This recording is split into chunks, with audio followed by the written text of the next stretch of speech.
Hey guys, day 4. In the email that I've listed a number of questions that I have been thrown the last day or two, which I'll go through quickly now, and just a few other little notes from where I suspect some of you will be right now. First one, guys, headaches. Certainly in Sydney right now, or certainly eastern seaboard anyway, it's been crazy hot. So as a consequence, we're going to be likely to drink more, therefore urinate more. Your breakdown of ketone bodies is going to encourage you again urinate more. So as a consequence, I suspect those with headaches, it might just simply be a case of being ever, slightly dehydrated. Here's a trick, guys. Learnt this one. Training in heat around the world. Grab yourself a glass or whatever you're drinking, water, a little pinch of salt, guys, throw it in, tablet if you want a salt tablet, just simple table salt, Na+, throw that in, guys, and I might find that one, you don't need to drink quite as much, headache usually will go, the sodium will retain the water at a cellular level, so not just in blood plasma but also muscles and brains and so on, so you don't reach that point of dehydration and you don't necessarily need to drink as much. Try that. Really unlikely that you remain with those headaches, which is usually come about from hydration, after you put a little tinge of salt and water and just keep that going throughout the day. As I said, the salt probably just once a day, and usually that does the trick. If it doesn't, let me know.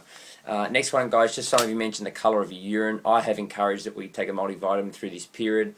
I just think it's a little gap filler, if you like. We're probably not consuming, say, the fruit we normally would. Maybe we're not eating as much vegetables as we would. So there's perhaps a shortfall there. So somewhat in a processed manner, we're going to get those minerals, those vital minerals and vitamins in. The colour of urine is just representative, guys, of the multivitamin. Simple as that. It's not a ketone body thing or anything like that. The fluorescent colour of it is simply representative of about 90% of the multivitamin you're taking. Yeah, you're only going to absorb, guys, 1, 2, 3% of a multivitamin. The rest out the goes. Simple as that, and that's that colour that you're seeing. So as soon as we get off the multivitamins, you won't see that colour. It's not anything weird and wonderful if you've never taken multivitamins before. Breath, guys, likelihood is by now some of you will be certainly breaking down ketone bodies. That will probably be representative in maybe some weight loss. I accept equally, I looked at the list again the other day, there's certainly a whole heap of you there that don't need to lose weight on this. Your interest in joining this program was to perhaps exercise, train and race longer and faster without the need of sugars, so you're not getting that hitting the wall bonking sort of feeling that you get, and also to elevate your health and wellness to another level, not placing anywhere near the same level of stress on our T cells and dropping our immunity. But breath, I'm just probably popping mids, guys. When you brush your teeth, bad breath is not representative of teeth. It's more the tongue. So make sure you brush the back of your tongue big time. Get a whole heap of toothpaste on that and give it a nice big scrub, and then maybe like a sugarless chewy or something like that for a period of time, and you should be okay. That's the sort of segue into the next question, which was are sugarless drinks, particularly caffeinated drinks, okay? The answer is yes, and if we need to wean off, sugar drinks like soft drinks and the like, do the sugarless or the artificial sugars, sweeteners, are they the option? I guess they are, and they're certainly sold, aren't they, and advertised to assist in weight loss, because you're not getting that spike in insulin and that effect on the liver through the fructose, and therefore assisting in fat storage. Look, there's a whole heap of people who are a lot smarter than me in this area, so I just grabbed a bit of information now, I've thrown it on this email, guys. You can help yourself. My view is this: if you rip the real flavour of sugar out of something, you've got to flavour it with something.